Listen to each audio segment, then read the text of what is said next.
Welcome to Riks Europe. This week for the roundup, we'll discuss the adventures of Donald Trump. The EU is eagerly waiting what's going to happen with his tariffs. Secondly, we're going to discuss how both in the United States and in Europe the authorities are financing lobby groups. And last but not least, we will discuss the ongoing situation in countries like Belgium, the Netherlands, and Sweden, where the drug mafia is causing a lot of mayhem. So, welcome, Elias. Thank you, Peter. Let's discuss Trump first. I mean, we could see that he had a few big victories. He could get Colombia to accept its own criminals back.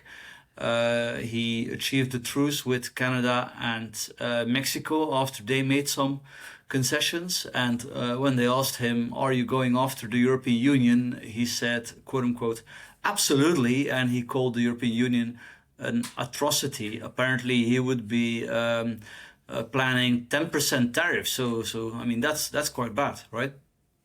Well, on the surface, at least. I mean, I think there's something to be said about these tariffs, as in the current political climate we live in, which is essentially decided by a liberal orthodoxy.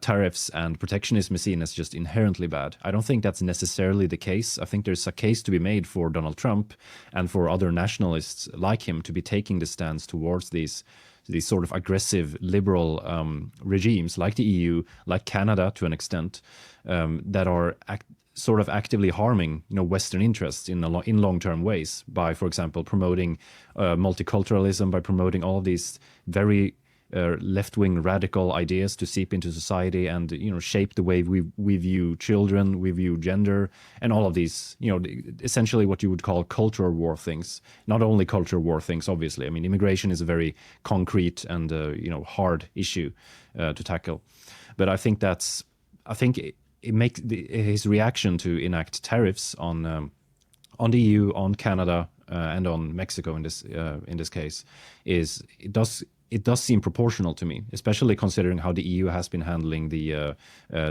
American tech giants. I mean, obviously, like ordering the censorship on platforms like X and Facebook regarding sensitive political issues and things like that. I think there's so much more to the tariff issue than merely just, he's obstructing the rule-based liberal world order. We can't have that. That's going to undermine our prosperity. It's going to undermine our friendship between our nations.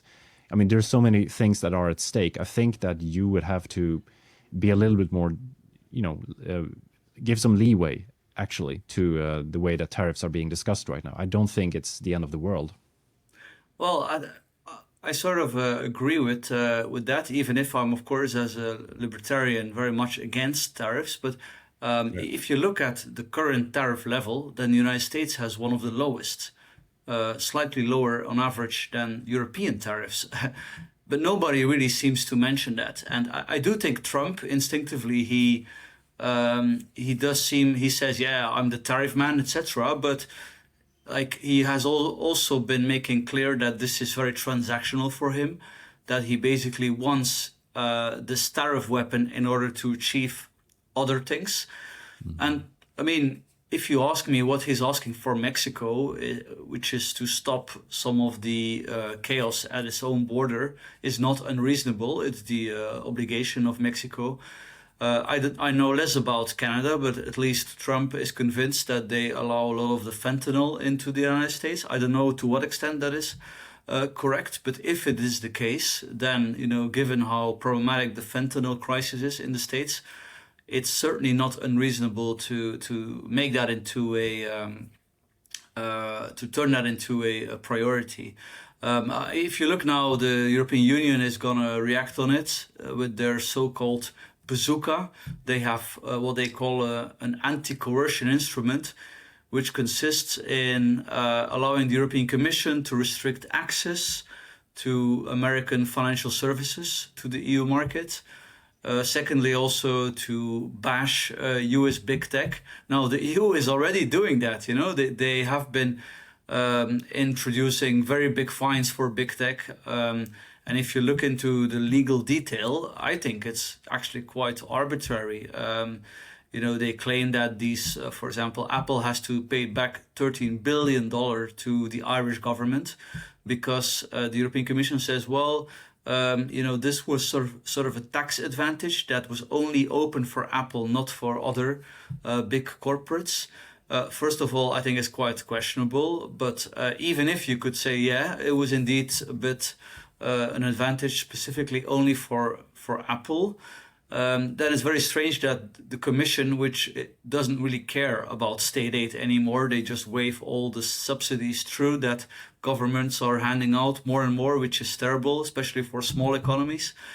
Then, when they then have to police state aid in one specific case to the disadvantage of an American big tech firm, then they are very strict to the letter. So you could see that this has been completely politicized. So the EU is threatening with something that they're already doing. They're already harassing big tech, and they see it as a cow to milk, basically. So I'm not sure if this is going to go down well with Trump. I think they would do better to try to reach out, try to maybe propose better American access to the EU market to buy more American LNG, because we are in need of lots of gas. So that would be win-win. But they seem to go the punitive route at the moment. Yeah, and it's kind of strange considering most European leaders after Donald Trump was elected, I mean, they vowed that actually we should have a positive relationship with the United States. Now, that hasn't really caught on, apparently, it seems. For the past few months, all we've been seeing actually is a lot more antagonizing of the United States, especially, of course, as the talk about tariffs became a real threat to Europe and all that. So, but I also think something that you need to keep in mind is that, I mean, Donald Trump threatened Canada with tariffs, but they actually relented on Donald Trump's demands, and there were no tariffs implemented, at least so far. So good. And the same could very well be said for what he expects of Europe. And I think there's something mutually beneficial to actually arrive out of this sort of conflict between the US and the EU on this level. I don't think this is the end of the world. It's not the collapse of the Western world order. It's not the collapse of Western friendship in general. It's just I basically don't see how. Considering the punitive measures that the EU has imposed on the big tech giants, as you mentioned, I don't really see how it is. I don't see how Donald Trump's measures against Europe are necessarily unproportional.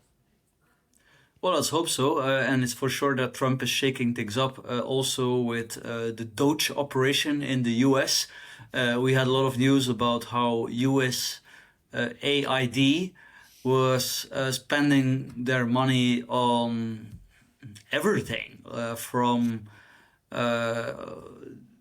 LGBTQ projects in the more obscure corners of this world to money that they're spending to media in a relatively random basis, and of course this is then raising questions with people saying, well, wait, the government spending money to friendly media, that's not exactly something that is in line with what a fair democratic environment should be, right?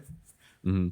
Yeah, I mean, many of these funds that the USAID has been funneling is also largely, as I see it, related to it's basically culture war things. I mean, they're trying to export American radical liberal ideas, like all of these LGBTQI, whatever ideas, into various countries that really don't have a sort of traction for these types of ideas. So it's plenty of countries in the third world, in Latin America. Oftentimes it's also in Europe for some reason. I don't know why European, for example, media is not able to uphold itself financially. I don't know why they would need, sort of covert American funding in this sense. Like you mentioned Politico. You can also mention the essentially how most of the oppositional media in Hungary received a lot of funding from the Americans, from USAID. And the BBC. Sort of yeah, and the BBC as well. I bet. I mean, they're involved in so many parts of the world, including like countries that obviously don't really need foreign aid to be able to function properly. And then it's all of this is all of the results of the USAID, like all these campaigns that are funding, the media that are funding, it's all being sold to the public as it's independent, right? It's democratic, and all of these things that obviously can be put into question when you consider that the vast amounts of money that a foreign superpower, is pumping into them. I think there's a lot of questions to be raised here, and it's very positive that Donald Trump and Elon Musk in particular exposed USAID for what it actually is. Yeah, absolutely. And somehow at the same time we have a scandal breaking in Europe, whereby it emerged that the European Commission has been spending fortunes on all kinds of green NGOs. Now that's not a secret; we already knew that. But the novelty is that some documents were dug up, which supposedly made clear that the Commission had been instructing these NGOs on how to spend the money. Now, to be fair, the Commission denies that this is the case. Politico looked into it, but then I don't know if we can consider Politico a neutral source on this, given the fact that they're effectively Democrat funded. But I think it's always going to be hard to sort of to find a contract where you can read the condition that they only get the money if they comply with this or that ideologic goal. But of course, when you have some Commission bureaucrat asking them, hey, can you tell me what your progress is in terms of lobbying the European Parliament in the context of the Green Deal? I think things are clear enough that this is why they get the money to lobby for the Green Deal. And this is, of course, scandalous. It's the European Commission creating a fake civil society. And there's groups like Transport and Environment, a very powerful, extreme pro-climate group that is having a lot of influence in the previous Commission, rolling out some of these extremely damaging measures. And yeah, they have been in the public eye here as one of the many groups. And look, fundamentally, they of course should have the right to lobby and make their voice heard just like anybody else. The point is they should not be funded by the taxpayer. And what I find a bit frustrating is that so many people on the left don't seem to even agree with that very basic point, that you can lobby all you want, but you can't ask the taxpayer to pay for your lobby. You have to convince donors, and if you cannot convince donors, well, maybe your cause is not so valuable. But yeah, that seems to be a rather extreme position at the moment. Well, yeah, it's essentially the same phenomenon as with the USAID, where you essentially funnel all of this money and covertly disguise it as being part of the civil society. It's democratic, right? Obviously, lobby groups have the right to try to sway politicians to do their bidding, but it shouldn't be coming from the central power, right? Who is actually the greatest stakeholder of what the political outcome actually is. Absolutely. Now let's move to the last subject, which is, in my case and in your case, closer to home, which is the increased drug violence, narcotics, gang-related violence in places like the Benelux, but also in Sweden. In Brussels this week, part of the metro network was shut off because two gentlemen had been walking around in the early hours of the day with a Kalashnikov. And there had been shots as well. Later in the week, somebody was wounded, somebody innocent that was not related to the drug world. So this whole thing is getting out of hand, and it's remarkable that it's not just in Belgium and Holland where you have big ports, the entry gates into Europe for all kinds of goods, so also for narcotics, but also in Sweden, of course. We can hear of bombings all the time, and the authorities seem to have conceded that they have lost control, right? Yeah, essentially. I mean, our prime minister more or less admitted to that we don't have control over the situation, which is not something I think ideally a head of government should be doing in this type of situation. It just sort of proves to these criminal gangs, almost terrorist gangs, that they actually have a stranglehold on society, because that's what the bombing, for example, the bombing trend in Sweden has sort of escalated to the point where the criminals are just doing it to demonstrate their power, to intimidate, to sort of send shockwaves into society, because they've been communicating with each other. It has been revealed that they are targeting middle-class suburban areas that don't really have people who are associated with the gang economy, with gang criminality and stuff like that. Those people are usually who are the targets of shootings, of bombings. You know, people who have a stake in the game, so to speak. But most of these bombings have been targeted towards innocent people in innocent areas where there really isn't any gang, criminality. So this has sort of been to send a signal to the Swedish society that these criminals actually rule the streets. They rule supreme. The police can't do anything. And then we have police chiefs. Then we have the prime minister essentially admitting that they don't have control over the situation. And, it's shameful. But then again, this is also happening all over Europe, as it seems. It's also in Holland and, the Netherlands and in Belgium. So this just speaks to just the structural problems that we're having in Europe in general with generally just immigrated criminals who are committing these more or less acts of terror and just shaping society into these fear-ridden dystopias, essentially, where we have to have policing, very, very harsh policing. We have to have surveillance. We have to have all of these draconian laws, essentially, to crack down on them. And it's shameful that this isn't really being discussed on the higher levels of European politics. This is mostly relegated to being like national issues. We don't really talk in Sweden about the Dutch or the Belgian bombings. Obviously, it doesn't really concern us. But there's something to be said about viewing this as a sort of a cross-border phenomenon that is connected to immigration. It's not just related to the countries themselves in which this takes place in.